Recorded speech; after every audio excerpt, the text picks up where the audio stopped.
आगे इदमेव तुरीयम, यहाँ से पढ़, इदमेव तुरीयम शुद्ध चैतन्यम अज्ञानादि तदुपहित चैतन्याभ्याम तप्ताय पिंडवत अविविक्तम सन महावाक्यस्य वाच्यम विविक्तम सन लक्ष्यम इति च उच्यते। यह जो तुरीय चैतन्य है इसी को ब्रह्म कहते हैं, शुद्ध चैतन्य कहते हैं। यह महावाक्य का वाच्य भी है, लक्ष्य भी। एक अभिप्राय से इसको महावाक्य का वाच्य कहा जाता है, अभिप्रायांतर से महावाक्य का लक्ष्य कहा जाता है। जैसे महावाक्य है भेद भ्रम निवर्तक वाक्यम महावाक्यम, तत्वमसि आदि जो वाक्य है उनको महावाक्य कहते हैं। 4 वेद के 4 महावाक्य है। महावाक्य का लक्षण लिख लीजिए, भेद भ्रम निवर्तक वाक्य, प्रज्ञानम ब्रह्म, अहम ब्रह्मास्मि, तत्वमसि, अयम आत्मा ब्रह्म, ये 4 महावाक्य हैं। स्वरूप बोधक वाक्यम अवांतर वाक्यम, स्वरूप बोधक वाक्यम अवांतर वाक्यम, स्वरूप बोधक जैसे सत्यम ज्ञानम अनंतम ब्रह्म, यह जो वाक्य है इसको कहा जाता है अवांतर वाक्य, ब्रह्म के स्वरूप के बोधक। यह जो शुद्ध चैतन्य है, तुरीय जो चैतन्य है, वो महावाक्य का वाच्य भी होता है, लक्ष्य भी होता है। बताते हैं कैसे। तप्ताय पिंड, तप्त जो अयपिंड है अत्यंत गर्म होने से लाल हो गया है, अयपिंड लौह पिंड, ठीक है। उस समय में क्या होता है, जो सामान्य व्यक्ति है उसको भ्रम होता है, अध्यास होता है, तादात्म्य अध्यास होता है परस्पर में। वस्तुतः बन्ही का धर्म वर्तुलत्व नहीं है, वर्तुलत्व धर्म किसका है, अय का है, और दग्धृत्व धर्म किसका है, बन्ही का है। तप्त जो अयपिंड है अत्यंत अग्नि गर्म होने से लाल हो गया है, उस समय कहा जाता है कि बन्ही वर्तुल है, ऐसा बोला जाता है। बन्ही कैसी है, वर्तुल है। और अयो दहते ऐसा कहा जाता है, जो लोहा है वो जलाता है, ठीक है। वस्तुतः दग्धृत्व जो धर्म है वो किस में है, अग्नि में है, और वर्तुलत्व धर्म किस में है, अलग। लेकिन वहाँ पर अविविक्त हो जाते हैं, भिन्न भिन्न रूप से हमें ज्ञात नहीं होते हैं। तो एक का दूसरे में क्या होता है, अध्यास होता है। पहले तो धर्मी में अध्यास, धर्मी मतलब बन्ही और अय, उन दोनों में परस्पर में तादात्म्य का अध्यास। जो धर्मी है, ठीक है, धर्मी मतलब बन्ही और अय, धर्म उन दोनों के धर्म क्या है, अय का धर्म है वर्तुलत्व, बन्ही का धर्म है दग्धृत्व। धर्मी में तादात्म्य अध्यास होने से, तादात्म्य अध्यास मतलब हम बन्ही और जो अय है उसमें भेद नहीं समझते हैं, अभेद समझते हैं। वस्तुतः बन्ही अलग है, अय अलग है, लेकिन हमें वहाँ पर दोनों में तादात्म्य का भ्रम होता है, तो इसको कहते हैं धर्मी में तादात्म्य का अध्यास, ठीक है। धर्मी में तादात्म्य का अध्यास होने से परस्पर धर्म में भी क्या होता है, तादात्म्य अध्यास। धर्मों में अध्यास होता है कि जो अय का धर्म है वर्तुलत्व बन्ही में भाषित होता है, बन्ही का जो धर्म है दग्धृत्व वह अय में भाषित होता है। उसी प्रकार तत्वमसि ये वाक्य है, तत्पद का अर्थ अलग होता है। सर्वज्ञत्व विशिष्ट चैतन्य, ईश्वर जिसको कहते हैं, तत्पद का अर्थ है। त्वम पद का अर्थ होता है अल्पज्ञत्व विशिष्ट चैतन्य। दोनों को अलग अलग रूप से नहीं समझेंगे, दोनों को अलग अलग रूप से नहीं समझेंगे। अभिविक्त होकर के वह एक ही चैतन्य है, अलग अलग अभिविक्त होगा। मतलब हम अल्पज्ञत्व विशिष्ट चैतन्य, सर्वज्ञत्व विशिष्ट चैतन्य को, तत्पदार्थ को, त्वम पदार्थ को अलग अलग रूप से नहीं समझेंगे।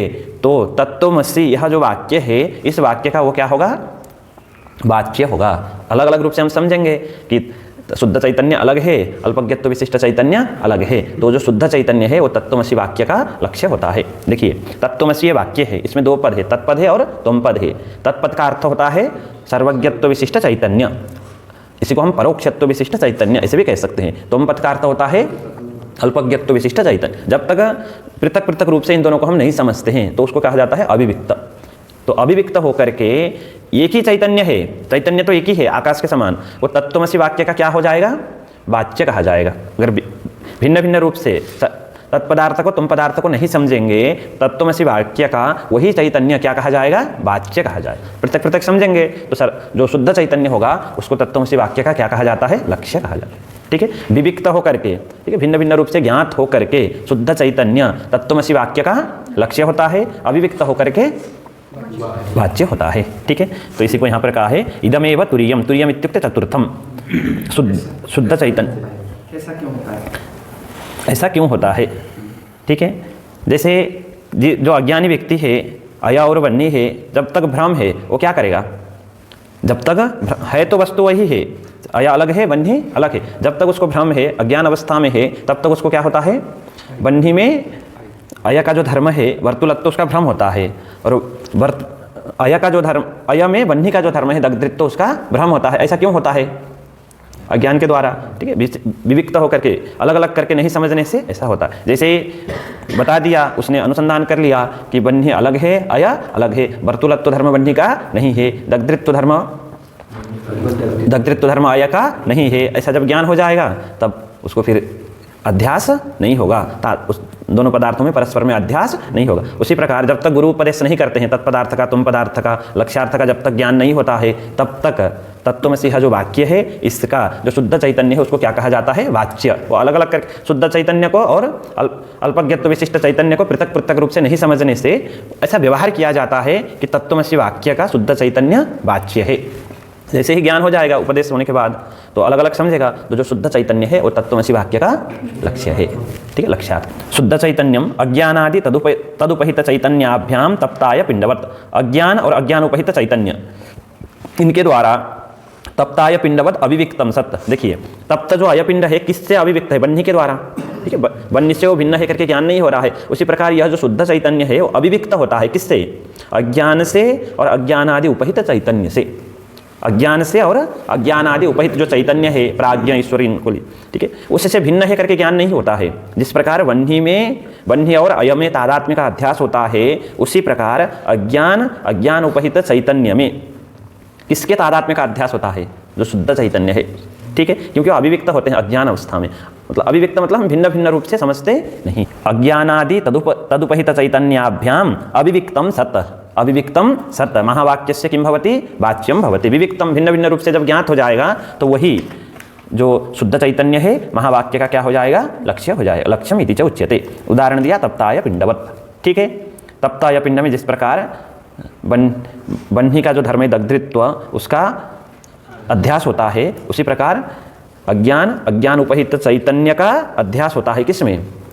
तुरीय चैतन्य में। ठीक है, जब ऐसा होता है अविविक्त होता है भिन्न भिन्न रूप से ज्ञात नहीं होता है उस समय तत्त्वमसि आदि जो महावाक्य है उसका वाच्य कहा जाता है उसी चैतन्य को। विविक्त होकर के ज्ञान हो जाएगा, अलग अलग पृथक पृथक रूप से ज्ञात हो जाएगा तो उस समय में तत्त्वमसि वाक्य का शुद्ध चैतन्य को लक्ष्य कहा जाता है। अस्य अज्ञानस्य आवरण विक्षेप नामकम अस्ति शक्ति द्वयम। यह जो अज्ञान है इसके दो शक्ति है, आवरण शक्ति और विक्षेप शक्ति। ये प्रपंच को बताने के लिए शक्तियों का निरूपण कर रहे हैं। ठीक है, जैसे आगे बताएंगे आवरण शक्ति का कार्य क्या है, विक्षेप शक्ति का कार्य क्या है। आवरण शक्तिस्तावत् अल्पोपि मेघो अनेक योजनायतम आदित्यमंडलम अवलोकयित्री नयन पथ विधायकतया यथा आच्छादयतीव तथा अज्ञानं परिच्छिन्नमपि आत्मानं अपरिच्छिन्नम असंसारिणम अवलोकयित्री बुद्धि विधायकतया आच्छादयतीव तादृशम सामर्थ्यम। जो आवरण शक्ति है वो ढकने का कार्य करती है। जैसे उदाहरण के लिए यहाँ पर बताते हैं अल्पोपि मेघ अनेक योजन में आयतम मतलब विस्तृतम। अनेक योजन में विस्तृत जो आदित्य मंडल है उसको जो मेघ है वो ढक सकता है क्या? अल्प है, मेघ अल्प है और आदित्य मंडल कैसा है? अनेक योजन में आयतम नाम फैला हुआ है, विस्तृतम अस्ति। तो तादृशम आदित्य मंडलम अवलोकयित्री नयन पथ विधायकतया आच्छादयतीव। वस्तुतः आच्छादयति ना, आच्छादयति इव। मेघ जो है सूर्य को ढक दिया ऐसा लगता है, वस्तुतः ढक दिया ऐसा क्यों लगता है? क्योंकि जो आदित्य मंडल को देखने वाली जो नयन है, आदित्य मंडल अवलोकयित्री कौन है? नयन। आदित्य मंडल को देखने वाला जो नयन है उस नयन के पथ को, नयन के मार्ग को विधायकतया ढकने से। वस्तुतः अल्प जो मेघ है अनेक योजन में आयतम जो आदित्य मंडल है उसको आच्छादन नहीं कर सकता है, लेकिन मेघ ने आदित्य को ढक दिया ऐसा हम व्यवहार करते हैं। क्यों? क्योंकि उस आदित्य मंडल को देखने वाला जो नयन है उस नयन के पथ को, मार्ग को ढकने से ऐसा हम व्यवहार करते हैं। ठीक है, उसी प्रकार ये जो अज्ञान है वो जो ब्रह्म है उसको ढक के रख देता है, वस्तुतः ढकता नहीं है। वस्तुतः मेघ जो है वो आदित्य मंडल को ढक सकता है क्या? तब भी मेघ ने आदित्य मंडल को ढक दिया, ऐसा व्यवहार क्यों होता है? क्योंकि जो आदित्य मंडल को देखने वाला जो नयन है उसके मार्ग को ढकने से। उसी प्रकार यह जो आत्मा है, ब्रह्म है, उसको अज्ञान ढक नहीं सकता, तब भी अज्ञान ढक दिया ऐसा व्यवहार होता है। ठीक है, उसी चीज़ को यहाँ पर बताते हैं। तथा अज्ञानम परिच्छिन्नम, अज्ञान तो परिच्छिन्न है, परिच्छिन्नम अपि अज्ञानम आत्मानम अपरिच्छिन्नम असंसारिणम। ठीक है, आत्मा का विशेषण है। आत्मा कैसी है? अपरिच्छिन्न है और असंसारी है। ठीक, परिच्छिन्न देश से परिच्छिन्न हो सकता है, काल से परिच्छिन्न हो सकता है, वस्तु से परिच्छिन्न होता है।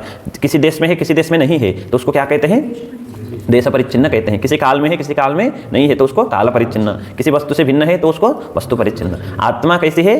अपरिच्छिन्न है, असंसारी है। और अज्ञान कैसा है?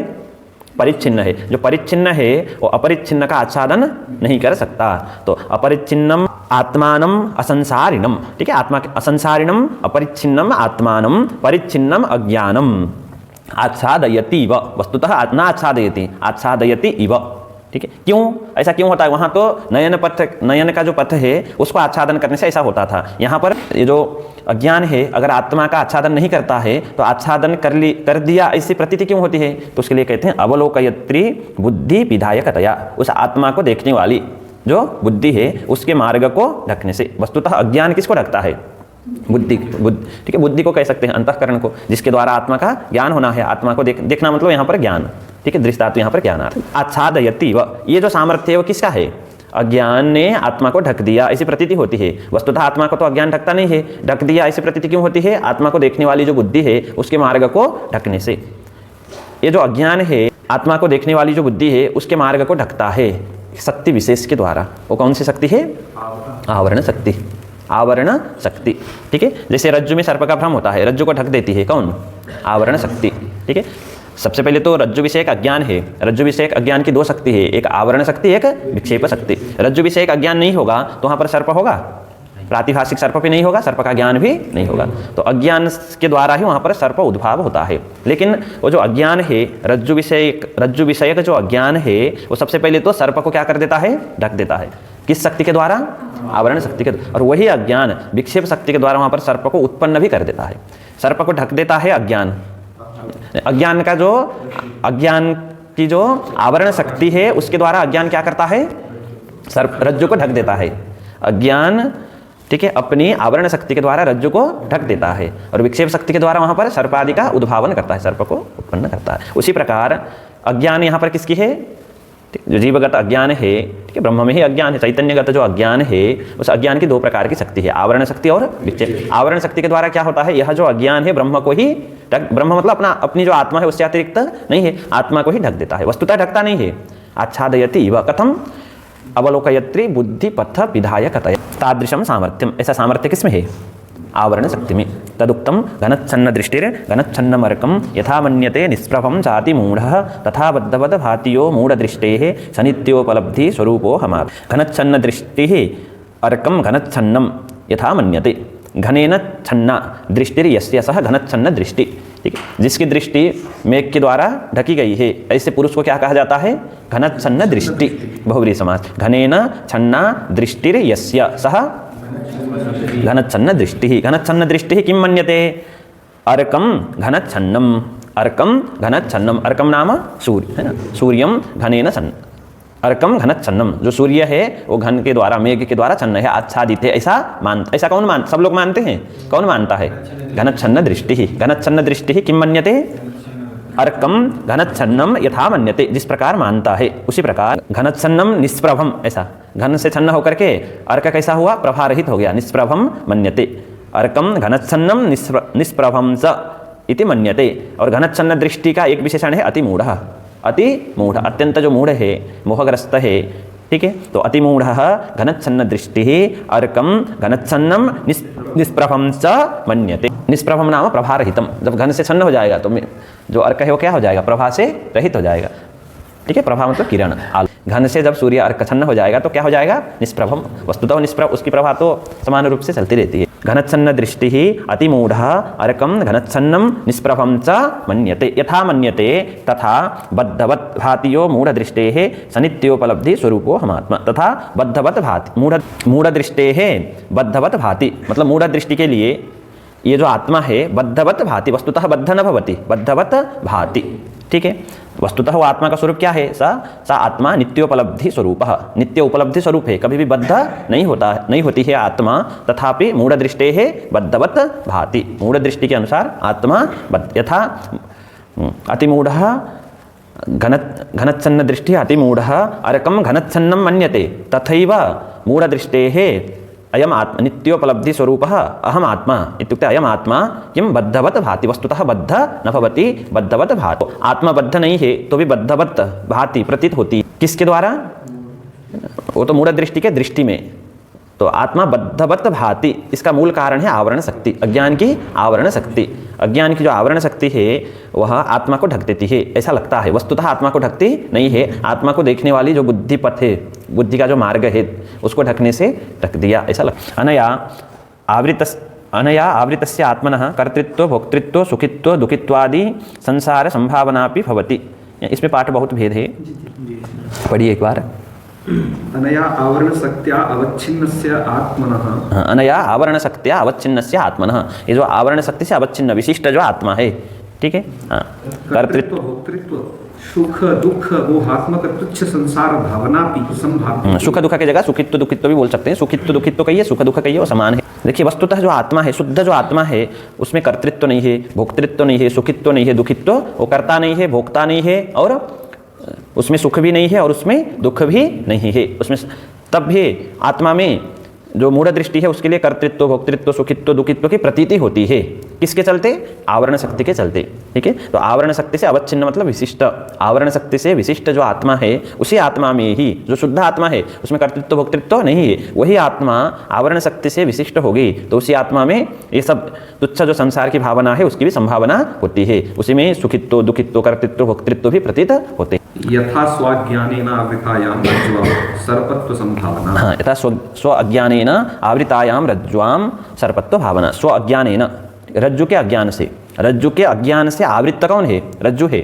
वहाँ पर रज्जु है, अभी रज्जु का ज्ञान है नहीं है, तभी तो सर्पत्व की संभावना हो रही है। तो रज्जु के अज्ञान से आवृत्तायाम रज्जौ, रज्जु के अज्ञान से आवृत्त रज्जु में जिस प्रकार सर्पत्व की संभावना होती है उसी प्रकार अज्ञान से आवृत्त अथवा अज्ञान की जो आवरण शक्ति से विशिष्ट अज्ञान, उस अज्ञान से आवृत्त जो आत्मा है उस आत्मा में ही क्या होता है? कर्तृत्व भोक्तृत्व सुखित्व दुखित्व इत्यादि जो तुच्छ जो संसार भावना है उसकी भी संभावना होती है। देखिए विक्षेप शक्ति से विशिष्ट अज्ञान है, उस अज्ञान से उपहित है चैतन्य। उपहित मतलब अज्ञान को उपाधि बना देंगे, तो वो उपाधि जिसमें है उसको क्या कहेंगे? उपहित। विक्षेप शक्ति मत जो अज्ञान से उपहित कौन होगा? चैतन्य अथवा आत्मा होगी, तो उस आत्मा में ही ये सब तुच्छ संसार की क्या होती है? संभावना होती है। जिस प्रकार स्वज्ञानेन, स्वम नाम रज्जु, स्वज्ञानेन इत्युक्ते रज्जु विषयक अज्ञानेन आवृतायां रज्ज्वां सर्पत्व संभावना। विक्षेप शक्तिस्तु यथा रज्जु अज्ञानं स्वावृत्त रज्जौ स्वशक्त्या सर्पादिकम् उद्भावयति एवं अज्ञानमपि स्वावृत्त आत्मनि स्वशक्त्या आकाशादि प्रपंचम उद्भावयति। देखिए आवरण शक्ति तो उसका आच्छादन करती है, जैसे आत्मा का आच्छादन करती है, वस्तुतः आत्मा का आच्छादन नहीं करती है, आत्मा को देखने वाली जो बुद्धि है उसके मार्ग को आच्छादन करने से आत्मा को आच्छादन करती है, ऐसा व्यवहार करते हैं। तो सामान्यतः हम कहेंगे कि जो नहीं आवरण शक्ति आत्मा का आच्छादन करती है, और विक्षेप शक्ति क्या करती है? उसी आत्मा में ये जो जगत है प्रपंच है उसका उद्भावन करती है। जैसे रज्जु में सर्प को उत्पन्न कौन करता है? विक्षेप शक्ति। और जो रज्जु है उसको आवृत्त कौन करता है? आवरण शक्ति, ठीक है। रज्जु विषय जो अज्ञान है उसकी ही आवरण शक्ति पहले तो रज्जु को ढक देगी और विक्षेप शक्ति के द्वारा सर्प को उत्पन्न करेगी। उसी प्रकार आवरण शक्ति के द्वारा अज्ञान क्या करेगा? आत्मा को ढक देगा, और विक्षेप शक्ति के द्वारा उसी आत्मा में जो आकाश आदि प्रपंच है उसका उद्भावन करेगा। विक्षेप शक्तिस्तु यथा रज्जु अज्ञानम स्वावृत्त रज्जौ स्वशक्त्या सर्पादिकम उद्भावयति। ये जो विक्षेप शक्ति है, रज्जु का जो अज्ञान है, रज्जु अज्ञानम स्वावृत्त रज्जौ, रज्जु का ही अज्ञान है, और रज्जु के अज्ञान से आवृत्त कौन है? रज्जु के अज्ञान से आवृत्त कौन है? रज्जु ही है। रज्जु के अज्ञान से आवृत्त ढका हुआ कौन है? रज्जु है। सर्प तो वहाँ पर दिखता है उस समय, जिस समय भ्रम होता है, ठीक है। रज्जु का जो अज्ञान है, स्वावृत्त रज्जु मतलब रज्जु के अज्ञान से आवृत्त जो रज्जु है उस रज्जु में स्वशक्त्या मतलब विक्षेप शक्त्या सर्पादिकम उद्भावयति। सर्पादि को वहाँ पर क्या करता है? उत्पन्न करता है। सर्पादिकम कह उद्भावयति, उद्भावयति का कर्ता कौन है? विक्षेप शक्ति ही, ठीक है। तो कथम? जैसे रज्जु अज्ञानम स्वावृत्त रज्जौ स्वशक्त्या सर्पादिकम उद्भावयति तथा, अच्छा विक्षेप शक्ति के लिए आगे यहाँ पर रज्जु अज्ञानम इतना ही कहेंगे। रज्जु अज्ञानम उद्भावयति कथम? स्वावृत्त रज्जौ स्वशक्त्या सर्प एवं अज्ञानमपि स्वावृत्त आत्मनि स्वशक्त्या आकाशादि प्रपंचम उद्भावयति। दृष्टांत में भी कह सकते हैं, दृष्टांत में भी कह सकते हैं, कोई दिक्कत नहीं है। तो विक्षेप शक्ति सर्पादिकम उद्भावयति कथम उद्भावयति? यथा रज्जु अज्ञानम स्वावृत्त रज्जौ स्वशक्त्या सर्पादिकम उद्भावयति, ठीक है। रज्जु का जो अज्ञान है, रज्जु के अज्ञान से आवृत्त रज्जु में अपने शक्ति के द्वारा जिस प्रकार सर्पादि का उद्भावन करता है, उद्भावन करने में किसकी भूमिका है? विक्षेप शक्ति की। बस। एवं अज्ञानम अपि, उसी प्रकार आत्मा में विद्यमान जो अज्ञान है स्वावृत्त आत्मनि, उस अज्ञान से आवृत्त कौन है? अज्ञान से आवृत्त मतलब अज्ञान से ढका हुआ आत्मा, तो स्वावृत्ता आत्मनि।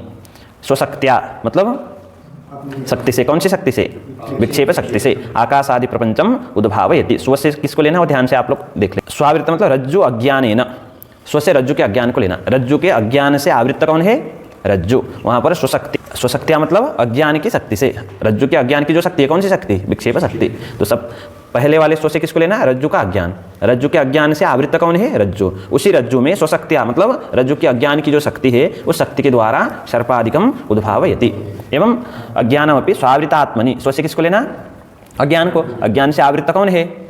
आत्मा। उसी आत्मा में स्वशक्तिया मतलब अज्ञान की जो विक्षेप शक्ति है उसके द्वारा, स्व से फिर अज्ञान को लेना। स्वशक्ति से कौन सी शक्ति? विक्षेप शक्ति। उससे आकाश आदि प्रपंचम उद्भावयति। तो ये देखिए तादृशम सामर्थ्यम, तादृश सामर्थ्य है किसमें? विक्षेप शक्ति में। तदुक्तम, इसमें प्रमाण बताते हैं। विक्षेप शक्तिर्लिंगादि ब्रह्मांडांतम जगत सृजेत। ये जो विक्षेप शक्ति है यही लिंगादि ब्रह्मांडांत, आगे सूक्ष्म प्रपंच को ही लिंग प्रपंच कहते हैं, ठीक है। वहाँ से लेकर के जो जिस प्रपंच के अभिमानी है हिरण्यगर्भ, ठीक है, तो वहाँ से लेकर के ब्रह्मांडांत की सृष्टि करती है। विक्षेप शक्ति ही लिंगादि ब्रह्मांडांत जो जगत है उसकी सृष्टि करती है। इससे यह सिद्ध हुआ कि विक्षेप शक्ति ही वहाँ पर आकाश आदि प्रपंच का उद्भावन करती है। तो हमें ये समझना है यहाँ पर अज्ञान की दो शक्ति, आवरण शक्ति और विक्षेप शक्ति। इनका निरूपण क्यों किया? ठीक है, प्रसंग क्या है? तो यही है कि जिस प्रकार जैसे रज्जु का अज्ञान है, दो कार्य करता है। एक तो रज्जु को ढक देता है और दूसरा वहाँ पर सर्प को उत्पन्न करता है, ठीक है। ये जो अज्ञान है इसमें दो शक्ति है, दो शक्ति की कल्पना की जाती है। एक शक्ति के द्वारा वही अज्ञान करना तो अज्ञान को ही है, लेकिन अपने शक्ति के द्वारा, आवरण शक्ति के द्वारा रज्जु विषयक जो अज्ञान है वो क्या करता है? रज्जु को ढक देता है, ठीक है। और वही अज्ञान, रज्जु विषयक अज्ञान विक्षेप शक्ति के द्वारा वहाँ पर सर्प को उत्पन्न करता है। उसी प्रकार आत्मा, ब्रह्म का अज्ञान है, ब्रह्म का साक्षात्कार नहीं हुआ, तो ब्रह्म विषयक जो अज्ञान है आवरण शक्ति के द्वारा ब्रह्म को ढक देता है। ब्रह्म को ढक देता है इसका अर्थ क्या है वो समझना, घनच्छन्न दृष्टि उसके द्वारा, ठीक है। और विक्षेप शक्ति के द्वारा उसी ब्रह्म में आकाश आदि प्रपंच का उद्भावन करता है। शक्तिद्वयवत् अज्ञानोपहितं चैतन्यम स्वप्रधानतया निमित्तं सोपाधि प्रधानतया उपादानं च भवति। यथा लूतः तंतुकार्यं प्रति स्वप्रधानतया निमित्तं स्वशरीर प्रधानतया उपादानं च भवति। शक्तिद्वयवत् अज्ञानोपहित जो चैतन्य है वही करता है वस्तुतः जगत का। शक्ति द्वय से कौन कौन सी शक्ति को लेना? आवरण शक्ति, विक्षेप शक्ति। आवरण शक्ति और विक्षेप शक्ति किसके धर्म है, किसमें रहते हैं? अज्ञान में। किसमें रहते हैं? अज्ञान की शक्तियां हैं। तो शक्ति द्वयवत् कौन हुआ? अज्ञान। अज्ञान से उपहित कौन है? चैतन्य, ठीक है। यही चैतन्य जो है वो जगत का कारण है, इसी को ही ईश्वर कहते हैं। शक्तिद्वयवत् अज्ञान से उपहित जो चैतन्य है वही क्या होता है? जगत का कारण होता है। जगत का कारण है तो कुछ लोग जैसे न्यायशास्त्र के अनुसार ईश्वर को जगत का कारण तो मानते हैं लेकिन सिर्फ निमित्त कारण मानते हैं। तो वेदांत शास्त्र के अनुसार उसको अभिन्न निमित्त उपादान कारण, मतलब उसको उपादान कारण भी मानते हैं और निमित्त कारण भी मानते हैं। तो निमित्त कारण क्या है, उपादान कारण क्या है, निमित्त कारण कैसे होता है, उपादान कारण कैसे होता है, इस चीज़ को यहाँ पर बताएंगे। तो स्वप्रधानतया निमित्त, अज्ञान से उपहित कहेंगे, अज्ञान से उपहित। तो उपाधि है अज्ञान और उससे उपहित कौन है? चैतन्य। चैतन्य में प्राधान्य की विवक्षा करेंगे। चैतन्य में देखिए दोनों चीज़ है, उपाधि भी है और चैतन्य भी है। अज्ञान से उपहित होगा तभी वो जगत का कारण होगा, शुद्ध जो ब्रह्म है वो जगत का कारण नहीं है। तो हम दोनों में प्राधान्य की विवक्षा कर सकते हैं, किस में? उपाधि में और उपहित चैतन्य में। चैतन्य में प्राधान्य की विवक्षा करेंगे तो जगत के प्रति उसको कहा जाता है निमित्त कारण, और उपाधि में प्राधान्य की विवक्षा करेंगे तो उपादान कारण, ठीक है। तो उपादान नैयायिक जहाँ पर समवायी कारण कहते हैं, यहाँ पर उपादान कारण कहते हैं। उपादान शब्द का अर्थ उपादानत्व नाम विवर्तमानत्व, लिख लीजिए। उपादानत्व नाम विवर्तमानत्व और निमित्त कारणत्व, निमित्तत्व नाम कार्यानुकूल ज्ञानवत्व, ठीक है। प्रश्न होगा ईश्वर जो है उपादान कारण है या निमित्त कारण है? वेदांत शास्त्र के अनुसार जगत के प्रति बताइए। अभिन्न निमित्त उपादान, मतलब निमित्त कारण भी है और उपादान। और उपादान की जगह समवायी कारण कह सकते हैं कि नहीं? नहीं कह सकते, क्योंकि यहाँ पर समवायी कारण नहीं होता है, क्योंकि समवाय को स्वीकार ही नहीं करते हैं, तो समवायी कारण भी नहीं होगा। समझ में आया? तो नैयायिक तो समवायी कारण की जगह उपादान का भी प्रयोग करते हैं, लेकिन यहाँ पर उपादान कारण है, ठीक है। जैसे प्रश्न में आएगा कि ईश्वर जगत के प्रति निमित्त कारण है या उपादान कारण है, अथवा निमित्त कारण है या समवायी कारण है, तो समवायी कारण को निरस्त। समवायी कारण की जगह वेदांत में क्या कहेंगे? उपादान कारण, क्योंकि यत् समवेतम कार्य उत्पद्यते, जहाँ समवाय संबंध से कार्य उत्पन्न होगा उसको ही, लेकिन यहाँ वेदांत शास्त्र के अनुसार समवाय को स्वीकार नहीं करते हैं, इसलिए समवायी कारण की जगह यहाँ पर क्या कहेंगे? सिर्फ उपादान कारण। न्याय शास्त्र के अनुसार जगत के प्रति परमाणु उपादान कारण है, ठीक है, लेकिन यहाँ पर उपादान कारण किसको मानते हैं? ईश्वर को, और निमित्त कारण भी ईश्वर को ही मानते हैं, प्राधान्य की विवक्षा करके। अब देखिए, जैसे अज्ञान से उपहित होगा चैतन्य तभी वो जगत का कारण होगा, नहीं तो नहीं होगा। जैसे मान लीजिए रज्जु में सर्प होता है ना, वो अज्ञान उसका उपादान कारण है, रज्जु विषयक जो अज्ञान है वो सर्प का उपादान कारण है, ठीक है। विवर्त वस्तुतः अज्ञान जो है वो सर्प रूप से विवर्त होता है, तो विवर्तमानत्व किस में है? अज्ञान में है, इसलिए उसको हम क्या कहेंगे? उपादान कारण। समझ में आया? और निमित्त कारण, निमित्त कारण शब्द का अर्थ आपने क्या लिखा? कार्यानुकूल ज्ञानवत्तम, कार्यजनक ज्ञान जिसमें है उसी को निमित्त कारण। जैसे घट का कर्ता जो होगा उसी को, न्याय शास्त्र में जिसको कर्ता कहते हैं उसी को यहाँ पर क्या कहेंगे? निमित्त का। कार्यानुकूल ज्ञान, घट को उत्पन्न करने का ज्ञान, कार्यजनक ज्ञान, कार्यजनक ज्ञान जिसमें है उसको क्या कहेंगे? निमित्त। मतलब कार्य को उत्पन्न करने का ज्ञान जिसमें है उसको निमित्तक। वो ज्ञान किस में होगा? चैतन्य में होगा। तो चैतन्य में प्राधान्य की विवक्षा करेंगे तो वही चैतन्य क्या होगा? उसमें निमित्त कारण होगा। उसके उपाधि में प्राधान्य की विवक्षा करेंगे तो वही चैतन्य क्या होगा? उपादान कारण होगा। समझ में आया? देखिए, वस्तुतः ये जो रज्जु में सर्प है वो अज्ञान से क्या होता है? विवर्त होता है, उसका उपादान कारण अज्ञान है। वो अज्ञान किसकी है? चैतन्य की। उस अज्ञान में उपाधि में प्राधान्य की विवक्षा करेंगे तो चैतन्य ही, वस्तुतः चैतन्य को ही, निमित्त कारण भी चैतन्य को ही मानना है, उपादान कारण भी चैतन्य को ही मानना है। विवर्त कौन होता है? अज्ञान। विवर्तमानत्व किसमें है? अज्ञान में। तो जो अज्ञान है उपाधि, उसमें प्राधान्य की विवक्षा करेंगे तो चैतन्य को हम क्या कहेंगे? उपादान कारण। और जो चैतन्य है स्वयं, उसमें प्राधान्य की विवक्षा करेंगे तो वो क्या होगा? निमित्त कारण होगा। जैसे एक उदाहरण देख लीजिए, लूता तंतु कार्यम प्रति स्वप्रधानतया निमित्तम स्वशरीर प्रधानतया उपादान। लूता मतलब उसके, देखिए लूता की एक शरीर है, एक लूता में कोई चैतन्य है, विशेष है, ठीक है, जीव विशेष है। लूता मतलब समझते हैं उर्णनाभि, मकड़ी जिसको कहते हैं, ठीक है। मकड़ी मतलब मकड़ी का शरीर या उस चैतन्य, वहाँ पर जो विद्यमान जीव है उसको कहेंगे।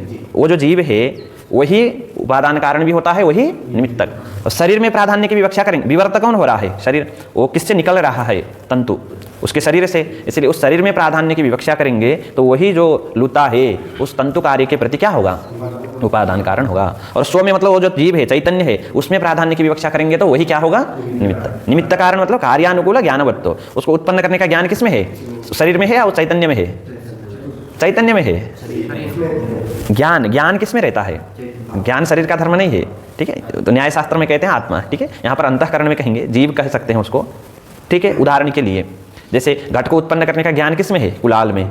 तो कुलाल क्या हो जाएगा? निमित्त कारण। उदाहरण के लिए बता रहा हूँ, ठीक है। उसी प्रकार जो तंतु कार्य है उसके प्रति जो लूता है, लूता मतलब एक जीव विशेष, न कि उसका शरीर, वो क्या होगा? निमित्त कारण। उसमें प्राधान्य की विवक्षा करेंगे, उस जीव में, लूता में, स्वयं में प्राधान्य की विवक्षा करेंगे तो निमित्त कारण हो जाए। और उसके शरीर में प्राधान्य की विवक्षा करेंगे तो वही लूता उपादान कारण होगा, लेकिन उसके शरीर में हम प्राधान्य की विवक्षा करें। समझ में आया? शरीर शरीर प्रधानतया, शरीर में प्राधान्य की विवक्षा करेंगे, तंतु कार्य के प्रति लूता क्या होता है? शरीर में प्राधान्य की विवक्षा करेंगे तो वही उपादान कारण होगा। और स्व में प्राधान्य की विवक्षा करेंगे, जीव विशेष में, तो निमित्त कारण। उसी प्रकार अज्ञान है और अज्ञान से उपहित चैतन्य है। अज्ञान में प्राधान्य की विवक्षा करेंगे तो वही चैतन्य, ये जो आकाश आदि प्रपंच है, इसके प्रति क्या होगा? उपादान कारण होगा। और चैतन्य में प्राधान्य की विवक्षा करेंगे तो निमित्त कारण होगा। आया समझ में? तो शक्तिद्वयवत अज्ञानोपहितम चैतन्यम स्वप्रधानतया, स्व में मतलब चैतन्य में प्राधान्य की विवक्षा करेंगे तो जगत के प्रति वो क्या होगा? और उपाधि में प्राधान्य की विवक्षा करेंगे तो उपादान। उपाधि मतलब अज्ञान उपहितम चैतन्यम है तो उपाधि क्या है? अज्ञान। तो अज्ञान में प्राधान्य की विवक्षा करेंगे तो उपादान कारण। तो मिला जुला करके जगत के प्रति ईश्वर उपादान कारण है या निमित्त कारण है? निमित्त कारण भी है और अभिन्न निमित्त उपादान कारण। तंतु कार्य के प्रति लूता निमित्त कारण है या उपादान कारण है? दोनों है। यथा लूता तंतु कार्यम प्रति स्वप्रधानतया निमित्तम स्वशरीर प्रधानतया उपादानंच भवति। तो शक्तिद्वयवत अज्ञान हो, अज्ञान से उपहित चैतन्य हो, वही चैतन्य जगत के प्रति अभिन्न निमित्त उपादान कारण होता है। ठीक है, आगे अब कैसे जगत की सृष्टि होती है उसको बताते हैं क्रम से। तम प्रधान विक्षेप शक्तिमद अज्ञान उपहित चैतन्याद आकाशः, आकाशाद वायोरग्निरग्नेरापो अद्भ्यः पृथ्वी चोत्पद्यते एतस्माद् आत्मनः आकाशः सम्भूतः इत्यादि श्रुतेः। देखिए विक्षेप शक्तिमत अज्ञान है। विक्षेप शक्ति जिसमें है उसको क्या कहेंगे? विक्षेप शक्तिमत, क्योंकि अब उद्भावन करना है ना, तो अज्ञान में कौन सी शक्ति चाहिए? तो विक्षेप शक्तिमत अज्ञान, अज्ञान से उपहित चैतन्य, उस चैतन्य से सबसे पहले आकाश, ठीक है, आकाश विवर्त होता है। जिस प्रकार रज्जु में सर्प विवर्त होता है, यहाँ उत्पन्न शब्द से हम कहेंगे तो भी आपको समझना है, जिस प्रकार रज्जु में सर्प उत्पन्न होता है उसी प्रकार चैतन्य में आकाश। चैतन्य में आकाश की उत्पत्ति होने के लिए जो शुद्ध चैतन्य है उसमें आकाश विवर्त होगा? नहीं होगा। अज्ञान से उपहित होना चाहिए किसको? चैतन्य को। उस अज्ञान में कौन सी शक्ति होनी चाहिए? विक्षेप शक्ति।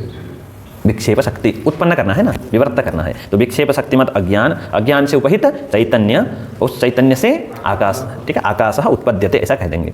और एक और चीज़ है तम प्रधान, ये जो अज्ञान है उसमें तम की प्रधानता।